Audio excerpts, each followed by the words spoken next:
Teman-teman, Ibu akan memperkenalkan dan menceritakan tentang cerita rakyat yang ada di Indonesia dengan judul Timun Mas dan Raksasa. Jadi, inti cerita Timun Mas dan Raksasa itu adalah tinggal seorang janda tua paruh baya yang bernama Mbok Serini. Hidupnya sebatang kara karena tidak memiliki suami dan mendambakan seorang anak. Kemudian, suatu malam, Mbok Srini itu bermimpi diperintahkan raksasa untuk mengambil bungkusan di sebuah hutan, yang ternyata isinya sebutir biji timun. Nah, kemudian sang raksasa itu memberikan biji timun itu kepada Mbok Srini dengan syarat ketika biji itu ditanam dan nanti sudah besar, itu harus diserahkan kepada raksasa lagi untuk dimakan. Nah, setelah Mbok Sri ini menyetujui perjanjian itu dengan raksasa, biji timun pun tumbuh, dirawat Mbok Sri ini, kemudian tumbuh menjadi buah yang berwarna keemasan.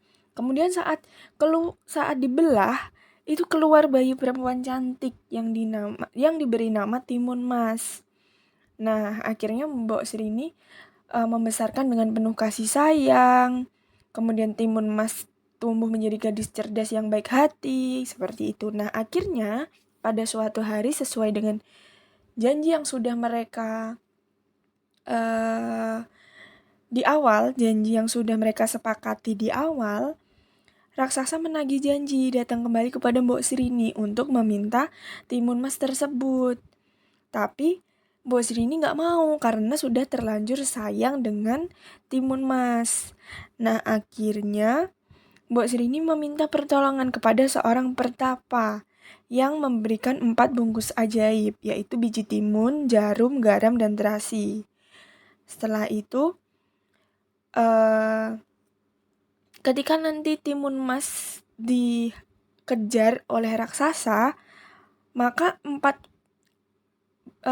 hal ajaib tadi bisa dilempar satu persatu dan berubah menjadi ladang timun, hutan bambu runcing, lautan yang luas, dan lautan lumpur yang panas, sehingga dapat menewaskan raksasa. Kemudian Timun Mas selamat dan kembali kepada pelukan Mbok Serini. Nah, kemudian terdapat kata-kata yang mungkin dari teman-teman belum paham, yaitu ada kata janda. Jadi janda itu adalah perempuan yang suaminya meninggal atau perempuan yang sudah ditinggalkan oleh suaminya. Sedangkan parubaya itu usia setengah tua, jadi hampir ke nenek-nenek lah, seperti itu. Kemudian jenuh. Jenuh itu adalah perasaan, yaitu perasaan yang udah sangat bosan, itu namanya jenuh. Raksasa itu makhluk besar dalam cerita rakyat. Kemudian memohon itu sama dengan meminta dengan sungguh-sungguh. Jadi meminta sama memohon itu memiliki arti yang sama. Tetapi kalau memohon itu lebih di atas meminta. Jadi dia sungguh-sungguh gitu. Iba itu sebuah rasa kasihan, itu berkaitan dengan perasaan. Kemudian perjanjian atau agreement adalah sebuah kesepakatan. Selanjutnya ladang. Ladang itu untuk tanah untuk bertani. Jadi di Indonesia banyak petani-petani yang menggunakan ladang. Itu untuk menanam tanaman, sayuran, padi, seperti itu. Kemudian pertapa. Pertapa itu adalah orang yang hidup menyendiri untuk berdoa. Itu sebuah budaya yang ada di Indonesia. Menjalar, melilit ini hampir sama. Itu merambat seperti itu ya, membungkus dengan putaran. Kalau melilit itu berputar gitu. Misal ranting pohon itu berputar melilit badan seperti itu. Kemudian terasi itu bumbu makanan khas Indonesia. Lumpur, tanah basah bercampur air yang udah kotor biasanya. Ajaib itu magic, luar biasa seperti sihir, seperti itu.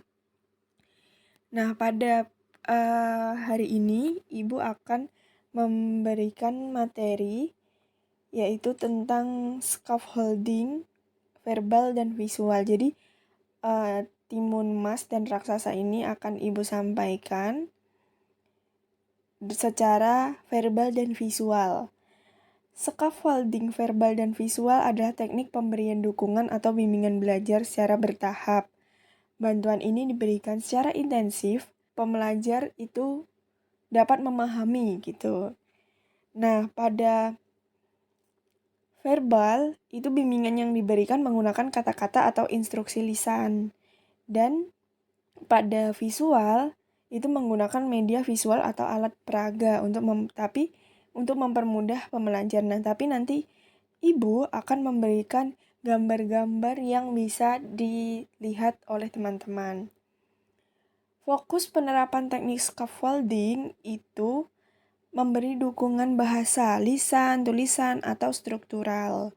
Kemudian pada cultural scaffolding itu adalah menghubungkan materi kita, cerita rakyat ini, dengan pengalaman pembelajar.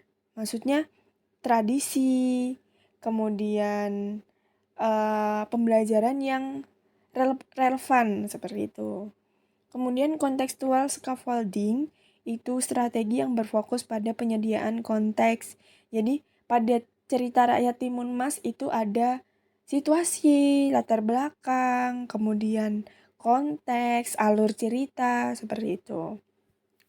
Kemudian interaktif scaffolding itu komunikasi dan dialog antar pengajar dan pembelajar. Jadi nanti teman-teman boleh bertanya kepada Ibu apabila ada yang ingin ditanyakan.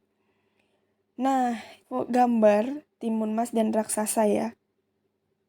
Yang kedua, ketika Mbok Srini memohon kepada raksasa, jangan mengambil timun mas. Yang ketiga, nah ini adalah kakek-kakek yang berambut putih ini adalah seseorang yang sedang bertapa. Kemudian terasi, ini adalah bumbu khas Indonesia. Nah, melilit itu seperti yang sudah Ibu katakan tadi di awal, itu seperti ini melilit itu, yang ada ranting-ranting pohon, ranting-ranting atau dahan-dahan yang melilit di tubuh raksasa.